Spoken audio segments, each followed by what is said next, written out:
Hi everyone, I'm Simon and welcome to another episode of the Maserati Guy.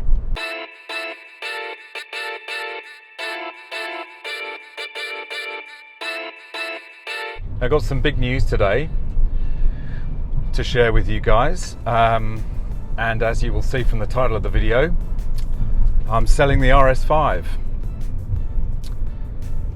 So I thought I'd just take you through the thought process behind that and why I've decided to do it. And I'd be interested to hear your comments and thoughts and agree, disagree, and I'll tell you what my plans are. So right now I'm off to Mercedes-Benz in Parramatta. I'm off to look at a possible replacement for the daily driver. I'll keep it a bit of a secret for the time being. This is something I've been thinking about for a while, and really what brought it to a conclusion or to a decision in my mind was owning the CL500.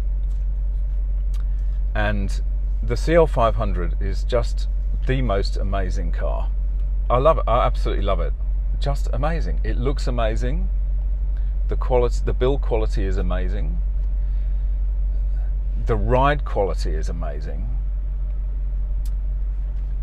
And I've just been absolutely blown away by it over the past 6 months that I've owned it.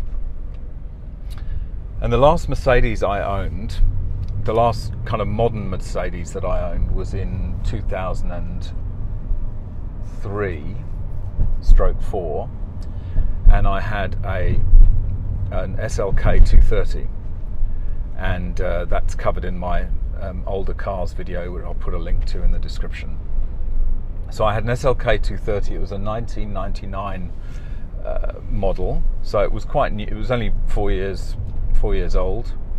Just the base 4-cylinder supercharged engine, and that was an absolutely magnificent car. Obviously, it had the metal folding hard top, which was quite a new innovation then. And one of my greatest regrets is actually selling that car, because it was just one of the most enjoyable drives. I remember I was living in Adelaide at the time, and I used to drive through the Adelaide hills with the top down. It was absolutely magnificent. And the only reason I sold it was probably a silly reason, but because we had another car at the time, but we had our second child on the way at that time, and I was thinking that we really should have another four-seater, because it seemed a bit of a luxury to have a two-seater. So I sold that car, and with great regret on reflection, because what I traded it for was a BMW 328i convertible, which was just not in the same class. Yeah, huge regret that I sold that SLK. Over the last 6 months, the feeling has grown on me that I really want to experience a modern Mercedes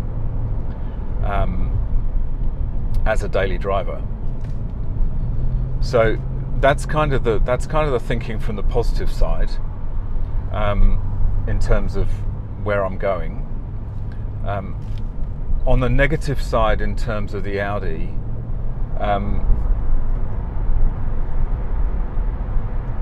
strangely the RS5 has never quite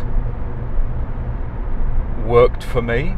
So I had originally the RS4, the B7 RS4 Cabriolet, manual transmission, still had the great 4.2 litre V8, and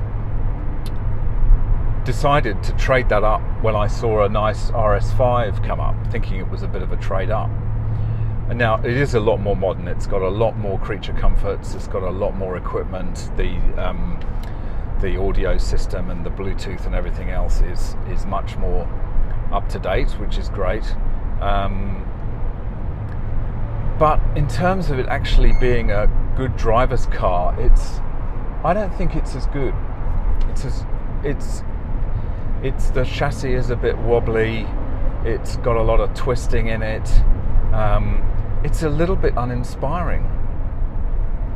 I can't put my finger on it. It's one of those things where you make a decision and you think, it's the right thing to do, and then you try and convince yourself that it really is the right thing to do,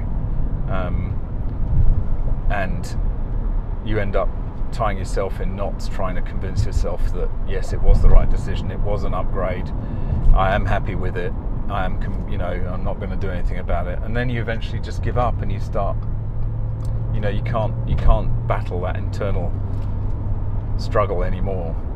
Combination of me feeling a little bit jaded, a little bit disappointed with the Audi, and the amazingly positive experience I've had with the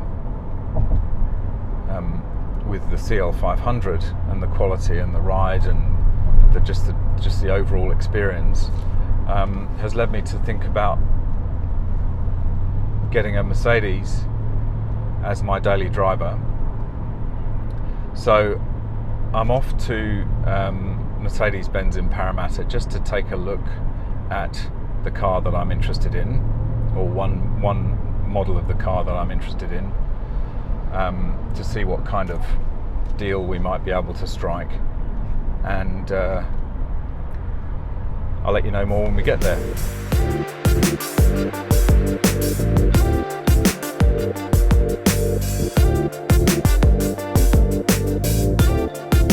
So here's just a few clips of the car that I'm thinking might become my new daily driver.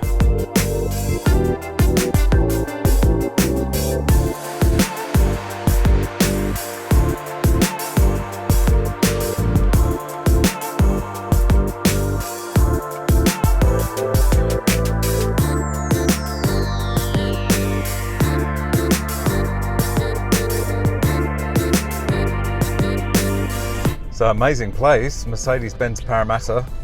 Wow, impressive dealership, very impressive indeed.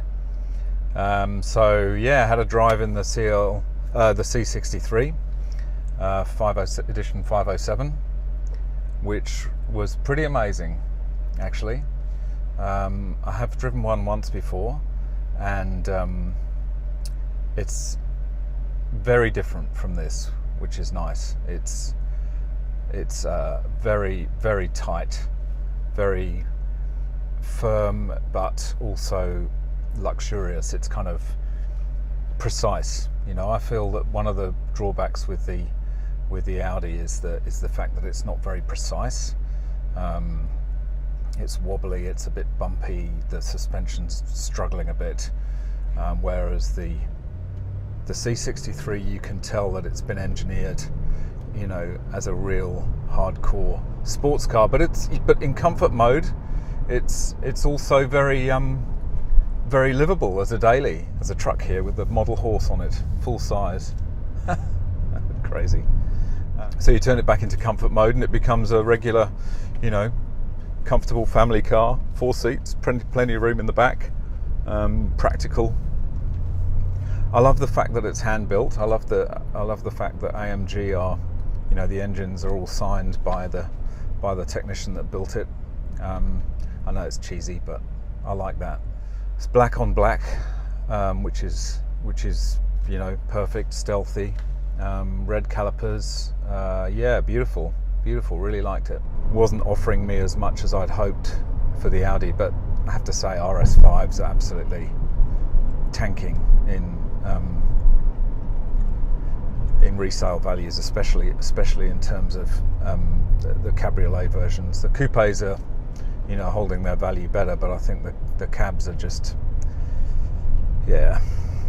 obviously buying from a dealer, from a Mercedes dealer, is that you do get the 2 years warranty, because AMG cars only have a 3-year warranty, and it can't be extended normally. So that would normally be it has expired on that particular vehicle. So you would not have the benefit of a warranty if you bought it privately or from another dealer, from an independent dealer.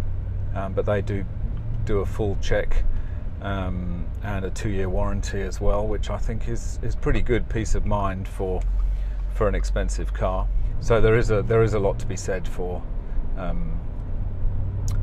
just doing a simple trade-in. But I think they'd have to move quite a bit for me to be able to justify that.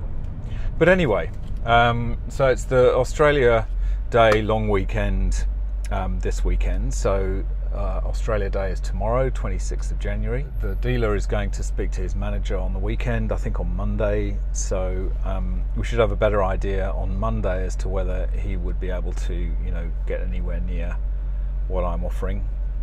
And we'll go from there. So I hope you've enjoyed this video. I hope you enjoy coming on this journey with me as I transfer from the Audi RS5 to a Mercedes-Benz as a daily. It's very exciting. Hope you'll join me for that journey. If you've enjoyed this video, don't forget to click the like.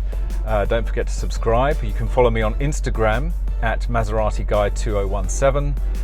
You get little teasers of new videos, get interesting photos. Just keep in touch with me, and it allows me to keep in touch with you guys. On Twitter at Maserati Guide 2017. And thanks very much for watching, and I look forward to seeing you in the next video.